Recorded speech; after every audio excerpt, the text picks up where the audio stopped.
аққулы көктемім менің, бақытым, деп дауыстап жібергенін өзі де сезген жоқ.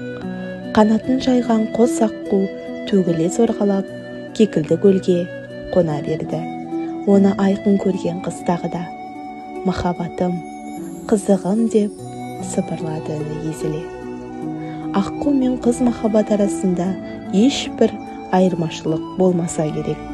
Шіркін, мөлдір тазалық ай.